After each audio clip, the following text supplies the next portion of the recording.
stop the war! Stop Putin! Stop the war! Stop Putin! Stop the war! Stop Putin! Stop the war! Stop Putin! Stop the war! Stop Putin! Stop the war! Stop Putin! Stop the war! Good evening, and thank you for joining me for tonight's episode of Conversations with Taz. In case you missed it today, Russia did invade the Ukraine, and as you heard from the Ukrainian people themselves, they don't want Putin nor Russia anywhere near them, and they do not want war. I saw several places online today where Polish individuals and Ukrainian individuals were stating to search for credible places to donate to Poland during this time because Poland will have an increased amount of Ukrainian refugees coming across their borders at this point in time.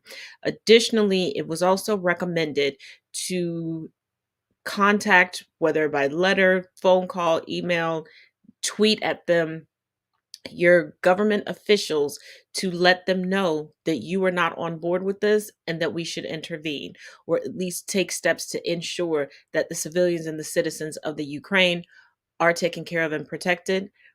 And I encourage everyone to send positive vibes and encouragement their way. Before we get too deep into the show, we do have a few updates to give.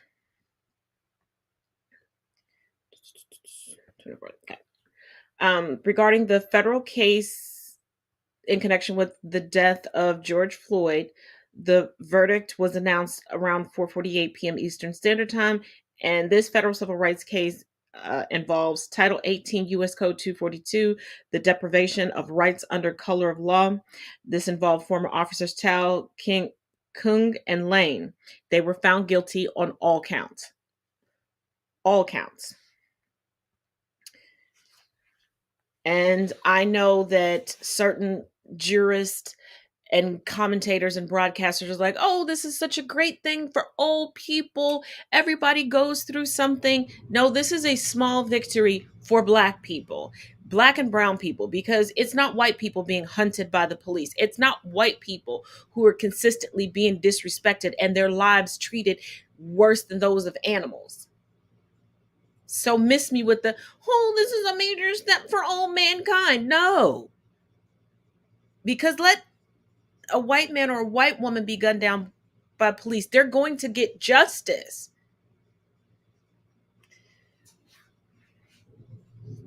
But here's a headline coming from the AP. 3 ex-cops convicted of rights violation in Floyd killing. From St. Paul, Minnesota, 3 former Minneapolis police officers were convicted Thursday of violating George Floyd's civil rights as a federal jury rejected their arguments that inexperience, improper training, or the distraction of shouting bystanders excused them from failing to prevent Floyd's killing. Tu Tao, J. Alexander Kung, and Thomas Lane, please forgive me if I mispronounced any of those names, were convicted of depriving Floyd of his right to medical care as the 46-year-old Black man was pinned under fellow officer Derek Chauvin's knee for 9.5 minutes while handcuffed face down on the street on May 25th, 2020. Kung knelt on Floyd's back, Lane held his legs, and Tao kept bystanders back. Tao and Kung were also convicted of failing to intervene to stop Chauvin in the videotaped killing that sparked protests in Minneapolis and around the globe as part of the reckoning over racial injustice. Let me just add on here. Now, I know that Derek Chauvin was technically the senior officer and technically like their training officer. But there has to come a time where you choose what's right, because you all proclaim that you're here to protect and serve. And it's not just a tagline, it's not just PR, but that's not what you did. And how can you say that you went through training and you've done this job, but you were distracted? You were like, I'm tired of the I was distracted, I was afraid, I was nervous from the police, because we don't hear that from EMTs. We don't hear that from firemen.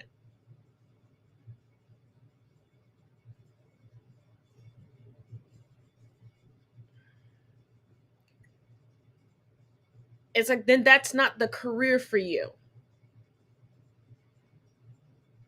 Like, at all. But there's always a million and one excuses. Now on to the other hot topic case of the week. Many of you will know it as the movie popcorn murder trial. Curtis Reeves, the defendant, decided at his big old age of 78, he was 71 at the time that he murdered an individual, that he would take the stand. Here's the thing. His defense team and himself, this is kind of reminiscent of what we discussed last night about the attitude that Anna Delvey had. And if you watched Inventing Anna, the last episode where her lawyer was like trying to throw out a Hail Mary, and Anna was more pissed off and hurt that she was looked at as weak, that's what I saw today in the courtroom. This man came to court with a cane, but they're like, oh, he didn't have the cane at that time. Contradicted himself so much. He was so feeble back then, but admitted that he works out diligently to make sure he properly can stretch. He has good muscle tone, that he exercises his mental capacity. He bragged about leaving the police department and working for security. He bragged about all the different departments that he had, and he chose to work in very high stress, very high demanding, very violent facets of the police department. He was the aggressor that day. And this is what got me. He called the murder victim a monster. I was just sitting down, me, the old man. I was sitting down and he just looked like a monster standing in front of me. But when he told you to leave him the fuck alone, this old man, Curtis Reeves, said, well, I didn't take it as, that was aggressive or he wanted me to leave him alone. You got up and walked out and talked to the manager while previews are going because this dude checked his phone real quick. You came back talking about, I ratted you out, keeping the conflict going, getting all up in his face. And then because he threw some popcorn, and actually you can't even recall him throwing popcorn at you, and right after you shot this man, you said to the police and other people, I don't know if he actually hit me. But then you want to play the feeble old man, but then smirk at the jury during a sidebar. This man, Mr. Reeves, spent all of his time on the stand, which was virtually the entire day today, just trying to prove that he was right. It was more important for him to show that he was right. There was zero sympathy. Oops, I forgot to put the clasp on my nose ring. Sorry about that. He showed zero sympathy for his victim.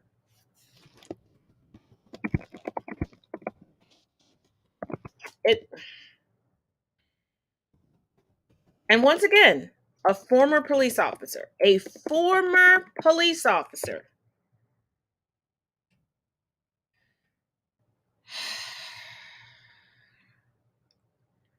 But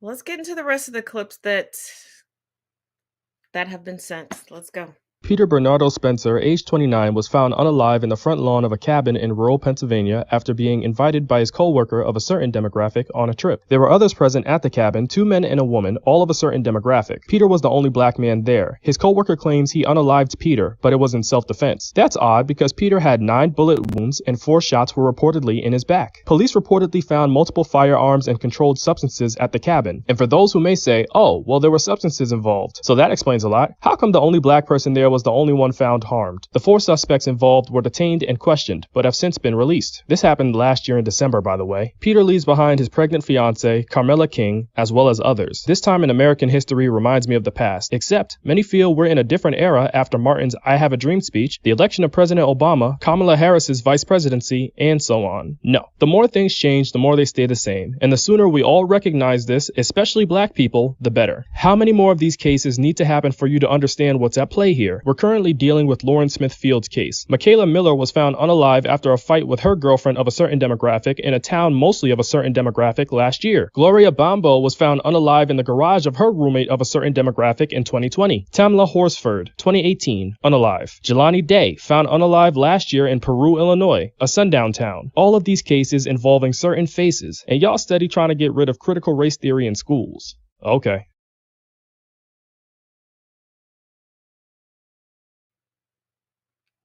This is why I go back to the federal civil rights case regarding the death of George Floyd. This was not a victory for everyone. This was a victory for marginalized individuals. Because the default population can go on vacation anywhere. They don't have to fear from the moment they step outside their door, when they cross that threshold to the outside, to the moment they come back.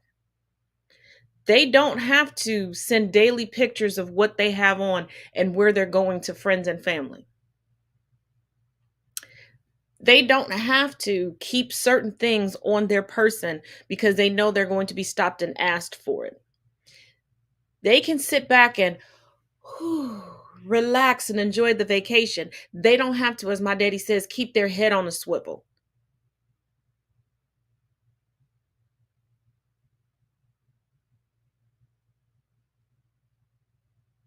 So when you have that black or brown friend, especially a woman or a member of the LGBTQIA plus community that happens to be black or brown, that at times is hesitant to hang out with you or hesitant to travel with you or to where you are, do not take it personally.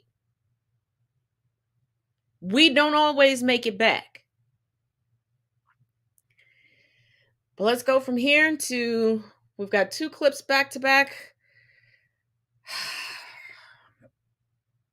You know what?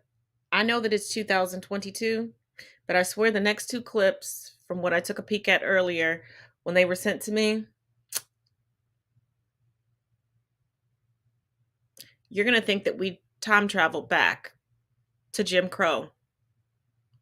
Here we go. So let me get this right. In Texas, the party of freedom and family values wants to take loving, supporting families and tear them apart. Funny how it works though, right? Wearing a mask? Too traumatizing for kids. Reading certain books? No, that's too traumatizing. Teach about race? Nope, too traumatizing. Singling out trans kids, arresting their parents, punishing their allies? That's fine though. Fuck their freedom. This isn't about freedom, family values, or safety. It's about bigotry, plain and simple. Remember the golden rule. You see nothing, you say nothing. Protect those kids. The governor of Texas just put a target on his back bigger than the state he's holding hostage. Not only is he currently being caught for price gouging during a crisis. Here, let me move my giant head so you can see the proper link. But he also just doubled down on declaring that supporting trans kids is child abuse. So much so that doctors, teachers, and other caregivers are now required to report families of parents who seek trans-affirming anything. These families are now required to be investigated by CPS, and it's quite likely that their children will be taken away from them. I can't make the call to action that I would really like to make, so instead I offer you alternatives. You can write this vile specimen of a human some emails. He's currently getting some...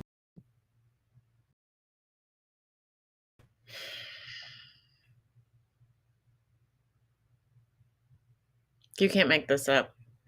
But before I forget, I digress. I did miss one thing. Just so that you all know, it's not just my opinion.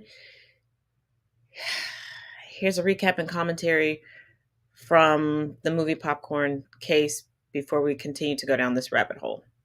Stand in his own defense. And of course, he's accused of shooting and killing Chad Olson in 2014 after an argument over a cell phone in a movie theater. So we asked our viewers, after Curtis Reeves testified in his own defense, do you think it's reasonable that he feared for his life, as he claims? Still with me, trial attorney Rachel Fazet. All right, Rachel, we're going to go to our first comment. And it comes from Susan Martin. She says, I've listened to all of his testimony and I just don't believe him. In 2015, Dean Reeves turned and looked at the jury and smirked while there was a sidebar. That did it for me. And I think that goes back to what we were talking about before the break, this idea that his answers checked all the boxes, but there was just something about his personality that I think TJ Grimaldi hit it right on the head. The sympathy that you want to or thought you might have for him just kind of flew out the window. I agree. He wasn't nuanced in his testimony. He was one track in a defense. I agree that his memory may have faded from the time he was 71 till now that he's 78. And it's just lacking that kind of remorseful nuance that you might have in a situation like this, particularly if you were very scared. You would have some more emotion to this other than proving that you're right. And I get the feeling this guy is really just trying to prove that he's right. Yeah, there you hit it on the. Told you all. And his memory was only bad when it came to his actions. And if he was really assaulted, and if he was really afraid. Everything else he seemed to be able to remember immaculately. And he was extremely combative in that way. He's like that older know-it-all uncle that really doesn't know anything. He was just one in the family that got a factory job when factory jobs were like the creme de la creme in certain circles back in the day. And he's living off of a pension and he thinks that he's just the man. That's how he came off. And the poor wife of the deceased and his mother, the Lord knows what people to put into certain situations, because the trial would have been over. I would have smacked fire out of that old man. I'd have knocked him smooth out of his shoes and off that cane. Let's keep going. Let us go to a school board meeting done right. Good evening, board members. My name is Melanie Moore. I am the parent of a 3rd and 4th grader in District 2, and I'm grateful for the opportunity to speak with you this evening. The issue I would like to address is the need for equitable education in all areas. But first, I'd like to share a little something personal. I struggle with depression. I have for many years. I've gone to counselors throughout the years, and one of the first things they ask me is, tell me about your family of origin. Tell me about your past. What happened to you in your past that is causing the current trauma and pain that you're feeling? In the same way, our country cannot begin to heal until we deal with the pain, trauma, and hurt from our past. We must teach our children the truth about the past and then show them how to be the change we wish to see in the world. We can help them connect the dots from the awful events of the past to the current issues that face our country so that real change can happen. As members of the white community, we have got to stop pushing the agenda that diversity and truth in education is all about indoctrination, shaming, or placing guilt at the feet of white people. No one is asking you to get up and place your head on the chopping block for the wrongs of the past. People are simply asking for their stories to be heard and taught as ours have been for generations. I would not allow my children to wallow in anger, pain, and self-pity. I would do all I could to help them to be the very best versions of themselves, even if it hurts to point out some painful truths about their behavior. In the same way, we have got to be honest with ourselves and admit that systemic racism is real, that this country was created and prospered under the ideals of white supremacy, and that we are responsible for righting the wrongs of our forefathers. We did not create this mess, but we are the ones that have to clean it up, starting with honest, equitable education practices now that will teach our children the hard truths about our past so that they can create a better future. I understand that change is hard, but it's got to come. Racism is alive and well in this country. It's seen in the groups of white men with torches chanting, "You will not replace us," to the fact that in 2021, we still don't have a federal anti-lynching hate crime law. We need to know better, and then we need to do better. Happy Pride, happy early.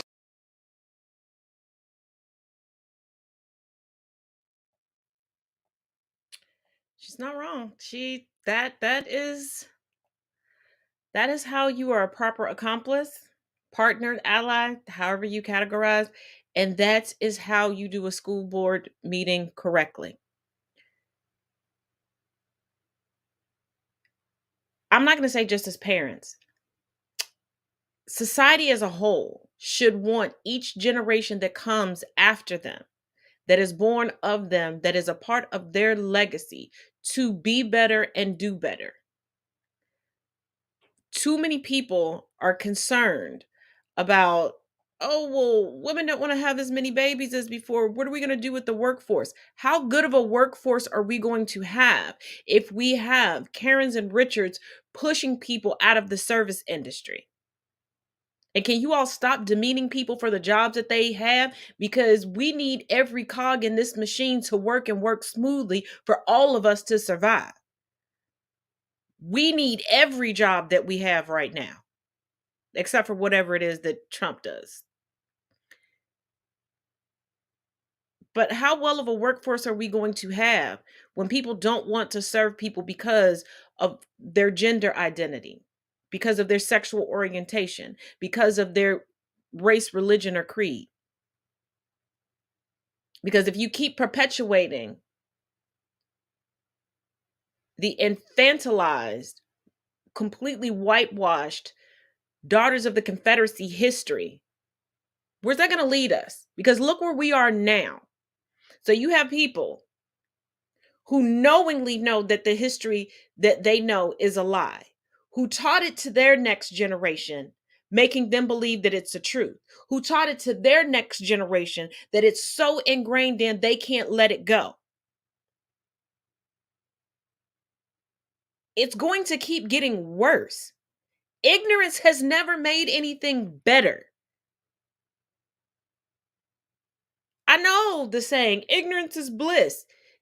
Yeah, if you're on your deathbed and you're not stressing about what's killing you. But ignorance has never elevated anything. And as always, if you want more historical context and more history, link is in the bio.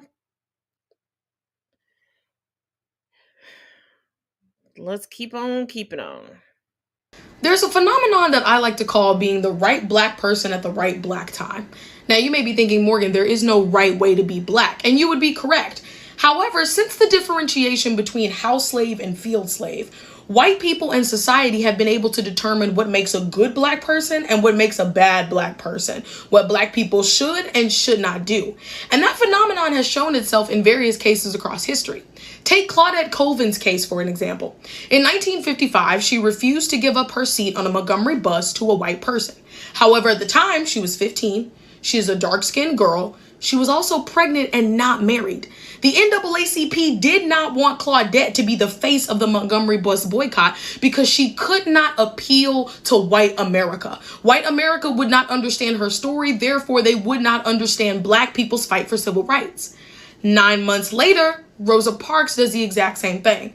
Now, Rosa Parks is 42 at the time. She's light-skinned. She's an NAACP secretary. She is able to tap into whiteness and make white America think, oh, I don't want that to be my mom or my grandma the way that they treated Rosa Parks. We have to do something. Rosa Parks was the right black person at the right black time. You can kind of think of President Obama in the same way. Obama was an Ivy League educated man, married to an Ivy League educated woman. They had 2 children after they got married. Once they got into the White House, they had 2 dogs. They were basically the 1950s American dream version, but just in black, right? They fit white America's standards of what a black person should be, right? They even gave the storyline of almost rags to riches. You too could grow up in the South Side of Chicago and become the first black first lady of the United States as long as you don't do drugs, listen to rap music, yada, yada, blah, blah, blah. Barack Obama, Michelle Obama, Malia, and Sasha were the right black family at the right black time.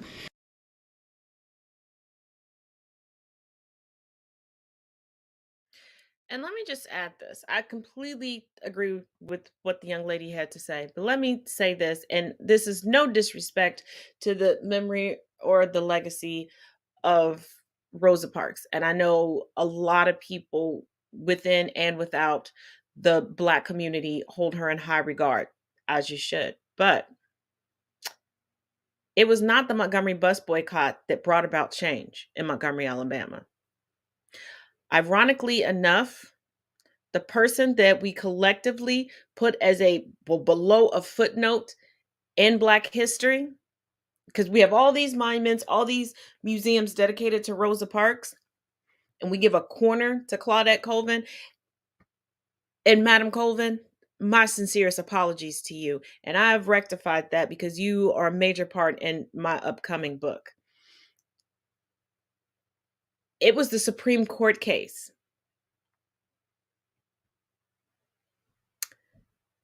with Claudette Colvin that brought about the change.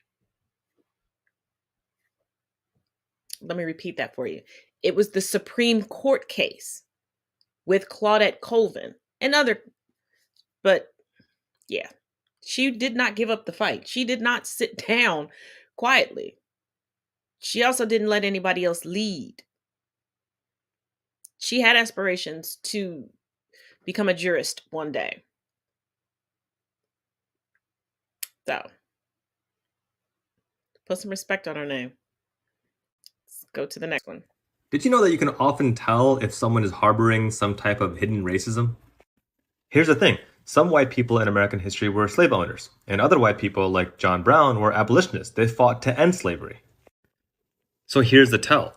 People who think teaching our children about America's history of racism shames white kids should ask themselves why they think white kids will associate more with slave owner guilt than with abolitionist pride. It just might be because they're projecting their own hidden racism. Happy Black History Month.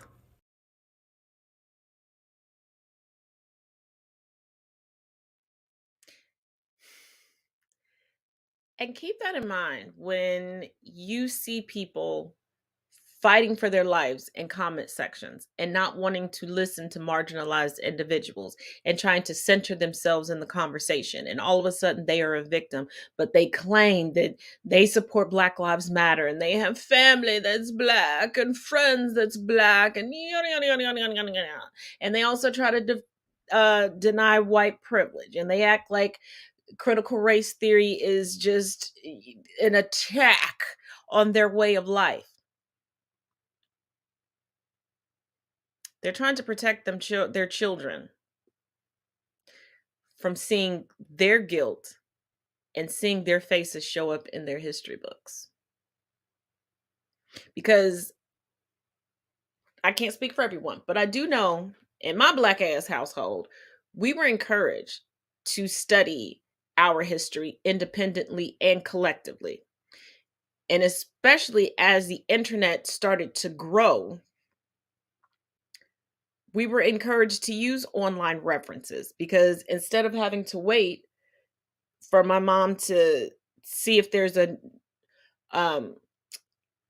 updated version of Encyclopedia Britannica and we order it and get it in the house and we can thumb through it, we have it online. It's updated automatically with new information and we don't have to wait. And we were encouraged to look. How often are little white kids encouraged to look up actual history? I have seen for myself that the vast majority of them are encouraged to get their history singularly from what their family tells them. And that's it. That is why you can look at that's why a white person can show you a picture of an obvious Anglo-Saxon ancestor of theirs, and they will argue you beyond the grave that that person is of native descent.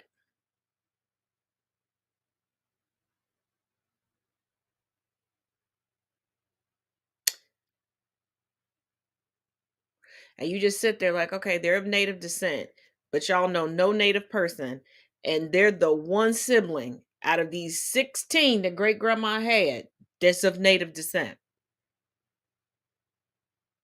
But they look like an extra from Frozen. Okay. And yes, I understand phenotypes, and I understand that Native Americans can come in a variety, but you know what I'm talking about. I'm talking about features. I know that white people are taught and conditioned to look at skin tone, hence the fact that so many people are able to pass, and the rest of us are like, how did you not know? But we look at features.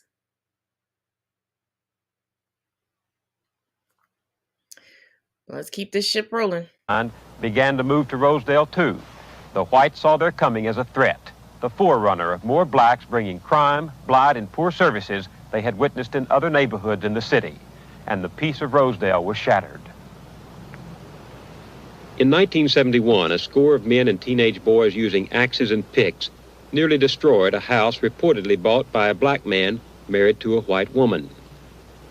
200 residents stood by and watched. Since then, more than 10 acts of violence have been aimed at the few blacks living in Rosedale. The tension escalated with the coming of the Spencers. In the summer of '74, Tony and Glenda Spencer bought this 7-room house on 136th Avenue.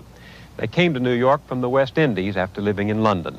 Spencer, a photo engraver in Manhattan, said they just wanted a good place to live. But some whites suspected them of blockbusting, of trying to force lower property values on Rosedale homes so other blacks could afford to buy here. Before the Spencers moved in, their house was set on fire with gasoline. They moved anyway. On New Year's Eve day a year ago, while the Spencers and their son slept, a pipe bomb exploded on the porch and smashed through the windows of the house. Police said the bomb was intended to wipe out the family. Attached to the bomb was a note that read, "Nigger be warned. We have time. We will get your firstborn first." It was signed, "Viva Boston, KKK."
Turn around, Yum. Don't come back. Don't come back. Don't come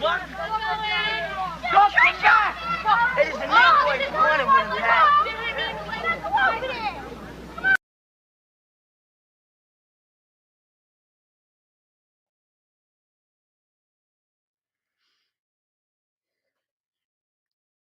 But those were the good old days, right? We all had the same rights. And black people weren't the ones blockbustering back in the day.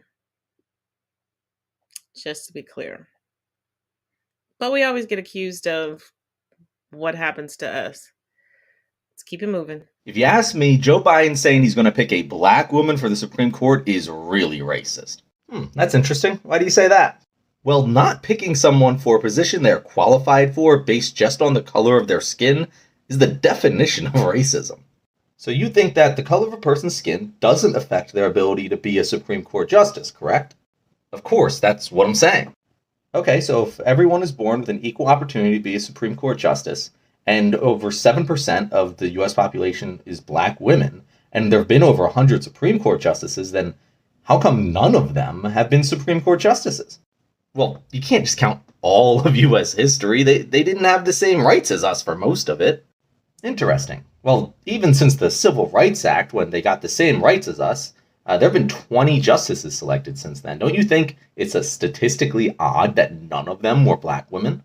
I mean, that's not fair either. It's not like the Civil Rights Act just made them qualified to be Supreme Court justice overnight. It probably took several decades before one of them could even be considered for it. So what you're saying is that the reason there hasn't been any black women in an entire branch of the US government is because the government has suppressed that group for most of its history. Well, yeah, I guess.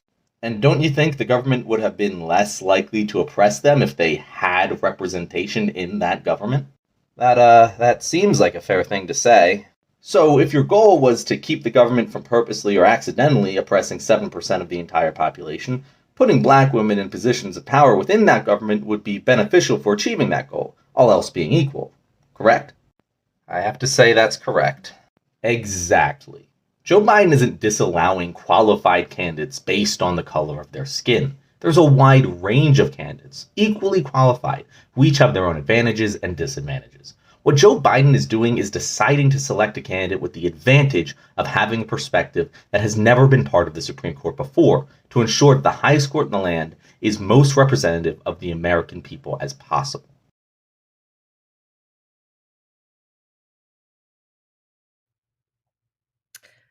I have nothing to add to that one. I have nothing to add to that one. But,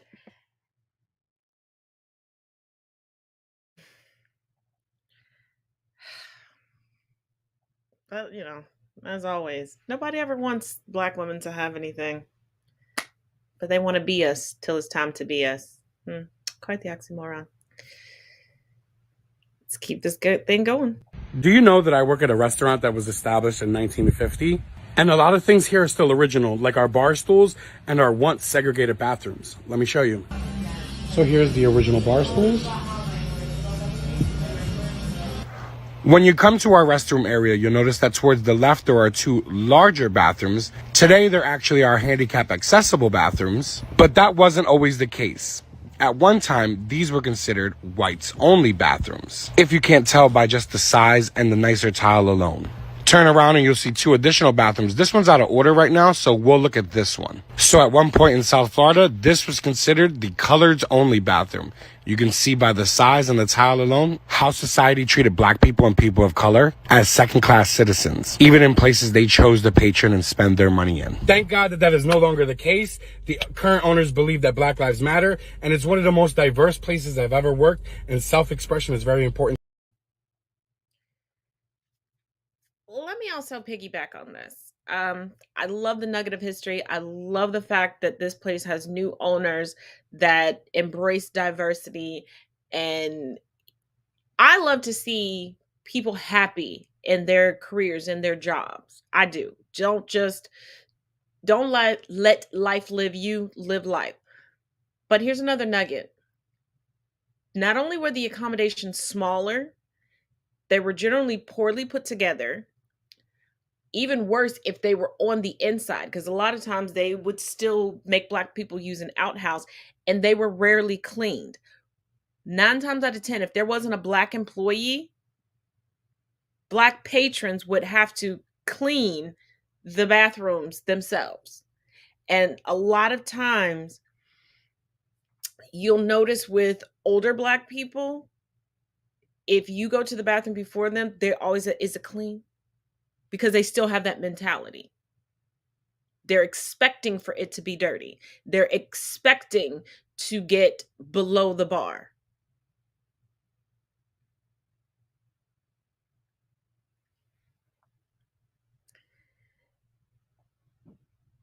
Now, here's a video that was sent to me because someone knows that I've always been a huge fan of this person, and I felt that it was viable for Black History Month, and we needed something to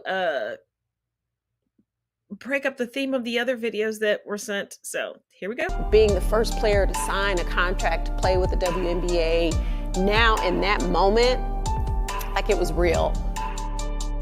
And then I find out that I was pregnant.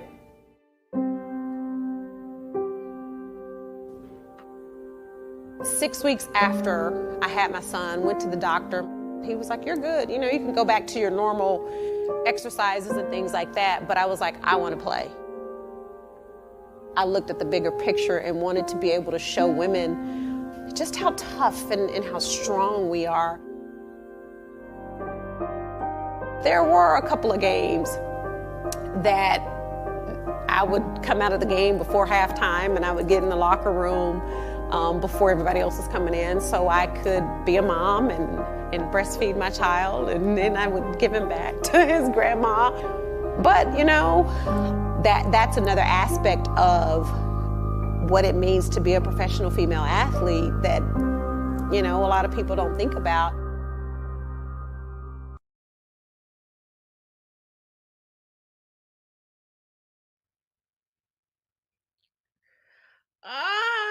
Always seeing her face brings me so much joy.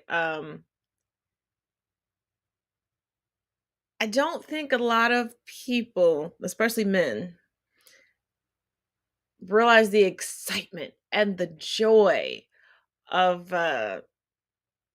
not just hearing about the idea of the WNBA, but seeing it come to life.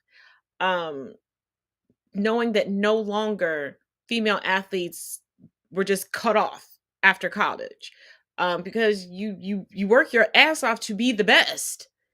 You know, why do I have to?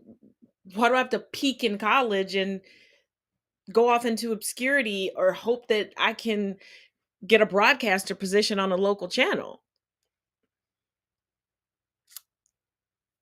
Then Swoops, Miller. Oh, don't get me started. We'll be here all night. We will be here all night. Yes, get you a woman that can do both. And Cheryl can do it all, dog. Alrighty, let's run this month's ad. And I'll see you in 2 and 2.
So I have a question for my fellow white people.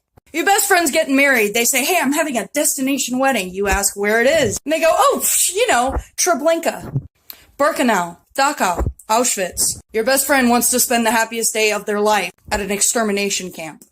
Obviously that friendship's over, right? Your best friend has just outed themselves as a fucking monster, right? So obviously you're just like, yeah, fuck you, I'm out. Right? Right. So can someone please explain to me why we're still having weddings at plantations? We all know by now that slavery was worse than just picking cotton. Human beings were tortured and murdered. Children, men, and women were sexually brutalized for fun, for sport. If you understand how despicable it would be to have a wedding at Auschwitz, why can't you understand how despicable it is to have a wedding at a plantation? How come you're picking and choosing which victims of what genocide deserve your respect or not?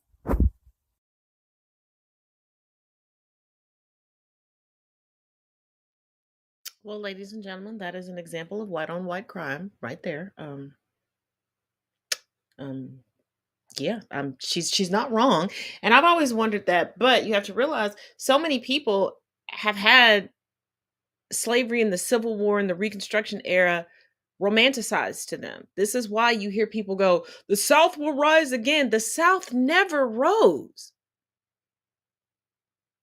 and that's also it. Also, I get so verklempt with people because I'm like, why don't you just tell them that? Why do you want to argue down? Just tell them you never rose. You burnt. You burnt down. You were Mississippi burning before Mississippi burning. You didn't rise.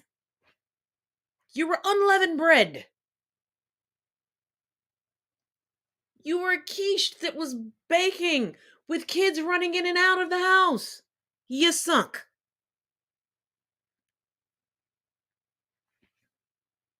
Like I don't understand. And don't invite me because I'm going to show up in the most disrespectful manner. Do you understand me? I am coming with my face beat like it ain't been beat forever. Okay? Okay, I'm going to find out the hairstyle that you're going to wear at your wedding, and I'm going to up it. And I will come wearing a tiara. I have one upstairs, okay?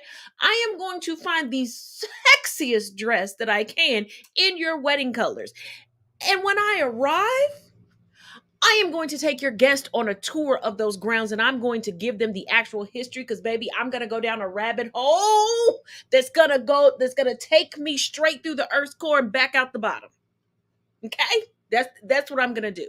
So if you want to be friends with me and you want to get married on a plantation, be prepared for that.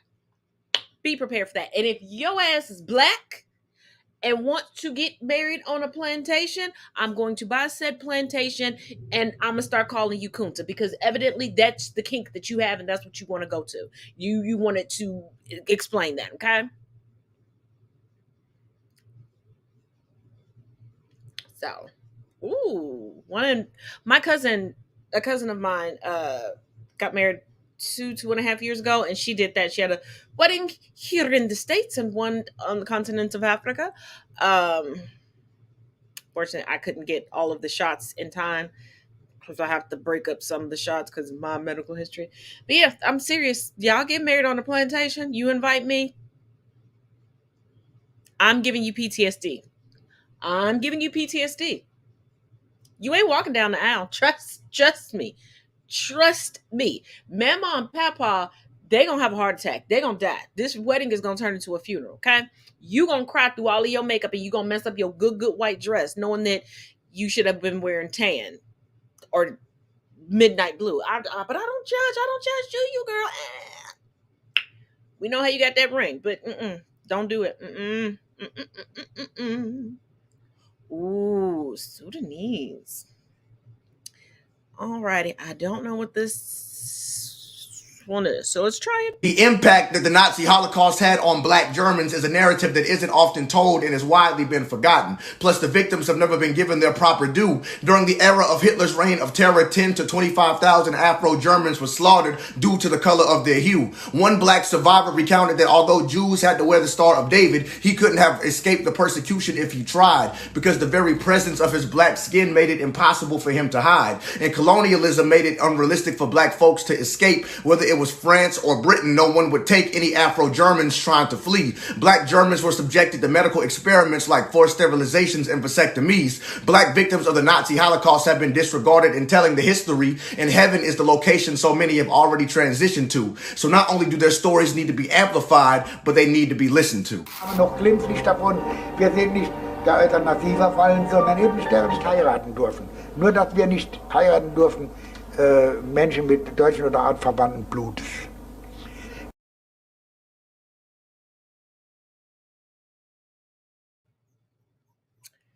Keep a pin in that one, and we're going to circle back to that concept towards the end of the show. Let's go to the next video. 2 years after the Little Rock 9 integrated Southern high schools, another prominent event happened in Arkansas, a massacre that many people don't even know about. 69 boys who attended a dormitory school in Wrightsville, Arkansas, who all lived and resided in this one room that you see in this picture, were burned. While living there, they had to wash up with a bucket. They all shared the same bucket of water. They all lived in the same hall. And on this night, the door was padlocked and it was set on fire. 21 died, 48 survived, no one was ever held accountable. The families received, in some cases, a couple hundred, in another case, 1,400, nothing more than 2,500. And this incident did not receive a historical marker until 2018. Frank Lawrence, whose brother was there that night, and Griffin Stockley are fighting to keep this story alive. But let me know, did you know about this arson, this massacre?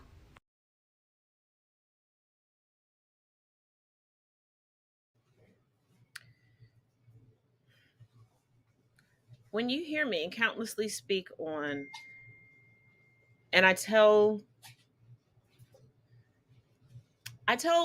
whether you're anti-racist or if you're brimming with internalized racism, or just full on white supremacy. Stop telling Black people we're all the same, we're all equal, we all have the same opportunities.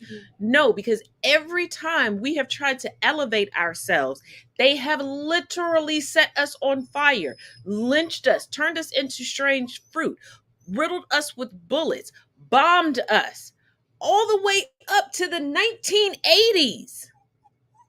What is that? Now, Bad. they're just, once again, utilizing the police force for its original intentions. They can no longer bomb down entire cities. They can no longer set on fire entire blocks.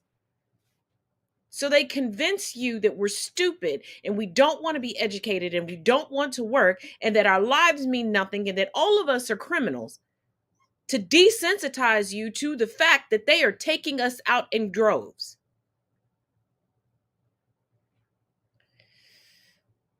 But here we go. There's the next one. Napoleon is known for exclaiming that it wasn't so much the economic adventure. He said we have to stop the forward movement of blacks in the world. Because remember, when he got into Egypt, and Count Volney wrote his book, Ruins of Empires, telling the French and telling the world, the very same people that we are enslaving and at war with in Haiti and Martinique and St. Lucia and Tobago are the very descendants of the people who built the pyramids that we are copying all their work.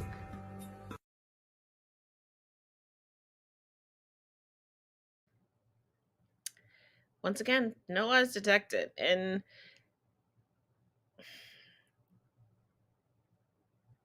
this is also why I get frustrated when people go, well, why is there Black History Month?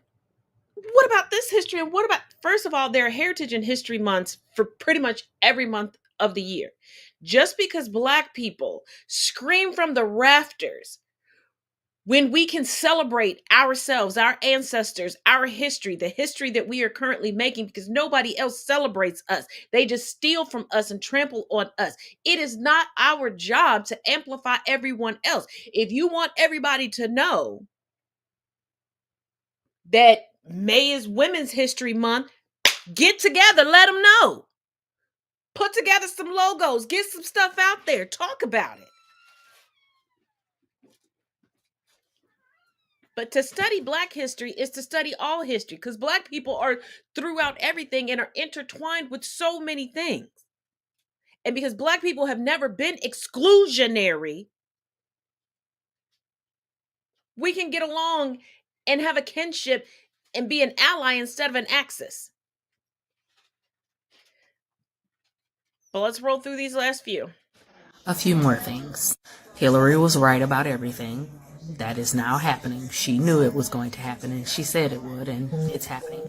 But also, it's interesting to watch how the United States of America can look at the atrocities that are happening to the Ukrainian government and its people, but they're failing to realize the atrocities that it inflicts upon Black people in their own country. Like, you can clearly see it happening to someone else in someone else's backyard, but you can't see what's happening in your own front yard. And both of these things can happen simultaneously, because they are happening simultaneously. You can feel for the Ukrainian people and understand what they're dealing with is so heart-wrenching. You can also feel like what is happening to Black people in this country is heart-wrenching as well. Watching it unfold is interesting. But you know what? America enjoys throwing the baby out with the bathwater. They see what's going on. They don't want you to see it and complain about it and recognize it, because as long as they can keep capitalism and classism going, they can most definitely keep fueling the fires and the flames of racism, because they know they've created a climate in this country where people want to feel good. People are conditioned to feel superior to one another. They don't care how or why they feel superior. They just need a leg up. So you see all these Karens going, well, you weren't here. Well, you're shopping here, Karen, and you're pissed off because you can't get a discount at where I work. So don't criticize me for working at the dollar store if you're here mad that you can't use your 50-cent off coupon at the dollar store.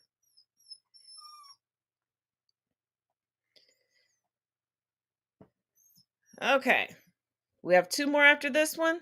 Let's keep it rolling. Why am I so insistent upon giving out to them that blackness, that black power, that black pushing them to identify with black culture? I think that's what you're asking.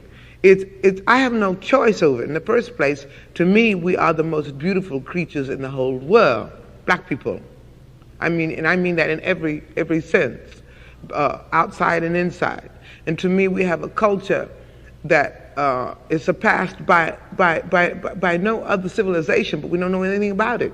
So again, I think I've said this before in this same interview, I think at some time before, my job is to somehow make them curious enough or persuade them by hook or crook to get more aware of themselves and where they came from and what they are into and what is already there, and just to bring it out. This is what compels me to compel them, and I will do it by whatever means necessary.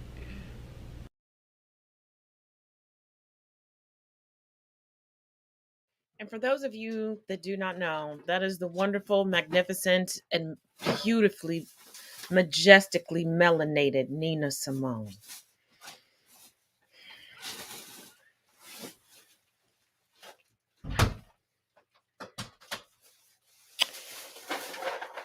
And let me ask of you all one thing, and please carry this with you wherever you go.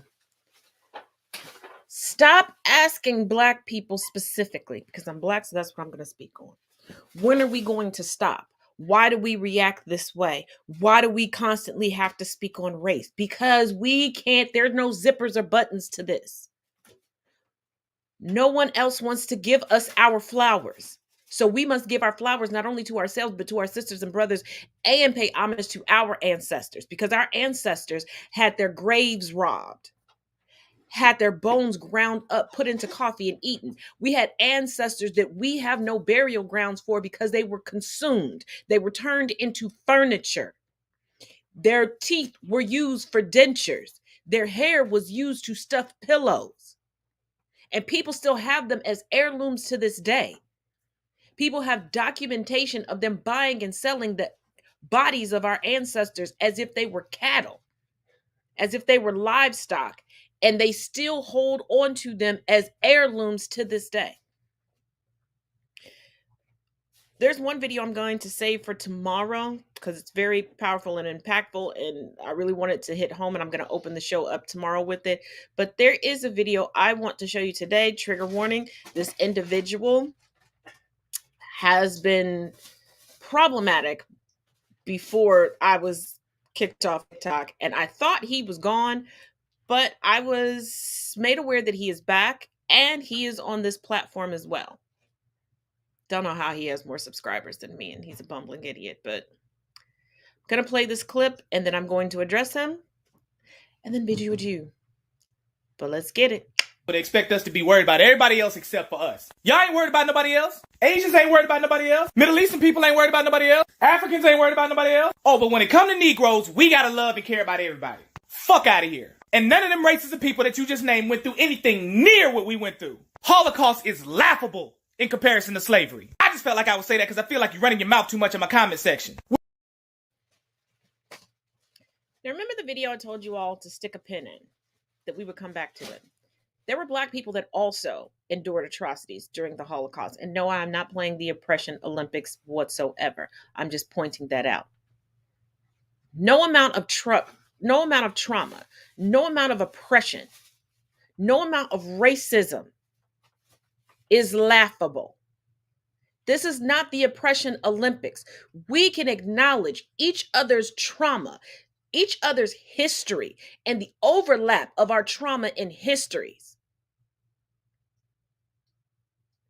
But let us not get to the point that we take on the methods of the oppressor and become colonizers ourselves? Why are we trying to now colonize oppression and step on somebody else's neck to go, look at me, I'm the most traumatized? No. Because if you get diagnosed with cancer tomorrow, you are not going to walk into that chemo treatment center or into that oncologist's office and go, I have 3 types of cancer. Everyone focus on me. They only have 1. It's not how it works. But once again, thank you for joining me. And as always, each one teach one, each one reach one. And I'll see you all tomorrow for Freeform Fridays.